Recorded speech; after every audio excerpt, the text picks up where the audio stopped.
भारत में अधिकतर ज़्यादातर हर राज्यों में गर्मी देखने को मिलती है, लेकिन आज हम बात करेंगे उत्तर प्रदेश की। उत्तर प्रदेश के शाहजहांपुर में हम बात करेंगे। वहाँ पे लगातार जिस तरह से बाढ़ आ रही है, सरकारी जिला जो अस्पताल है वहाँ बाढ़ का पानी घुसा हुआ है। अगर हाईवे की बात करेंगे तो हाईवे में पानी लगातार बह रहा है, लोगों की गाड़ियाँ बंद हुई जा रही हैं, यातायात बंद हुआ जा रहा है, लोगों को मुसीबतों का सामना करना पड़ रहा है।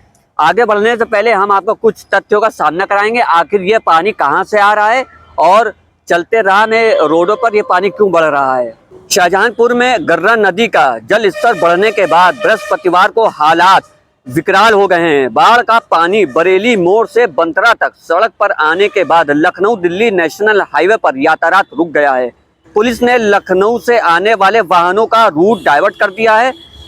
तिलहर और कटरा में गाड़ियों को रोक दिया गया है। पानी की धार तेज होने की वजह से 4.5 घंटे बाद बड़े वाहनों को निकाला गया। जल स्तर में कमी न आने के वजह से शुक्रवार को भी हाईवे बंद किया गया। गर्रा नदी का जलस्तर बढ़ने के बाद बृहस्पतिवार को पूर्वाह्न करीब 11 बजे बरेली मोड़ से लेकर बंतरा तक हाईवे डूब गया। पानी कम होने पर वाहन चलते रहे। कुछ देर में पानी फिर बढ़ गया और बाढ़ से आई 2.5-3 फुट पानी सड़क पर तेज रफ्तार से चलने लगा। इसके बाद सुरक्षा की दृष्टि से वाहनों को रोक दिया गया है। पानी में वाहन फंसने से लोगों की बाइकें और कार बंद हो गई हैं। पानी के तेज बहाव में बाइक सवारों को गाड़ी खींचनी पड़ी, कारों को धक्का लगाकर किनारे करना पड़ा। पानी बढ़ने पर यातायात पुलिस ने लखनऊ दिशा की ओर से आने वाले वाहनों को रोजा में रोक दिया।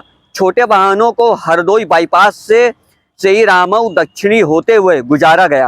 आपको बता दें, बाढ़ का सर्वेक्षण करने के लिए उत्तर प्रदेश के सीएम योगी आदित्यनाथ ने हवाई जहाज से वहां का मुआयना किया और लोगों का जायजा लिया कि आखिर क्या कमी पेश आ रही है, ताकि उनके लिए कुछ राहत सामग्री और राहत बचाव का कार्य किया जा सके। इसी तरह की वीडियो देखने के लिए आप हमारे चैनल द हिंदुस्तान गैजेट में बने रहिए। तब तक के लिए धन्यवाद।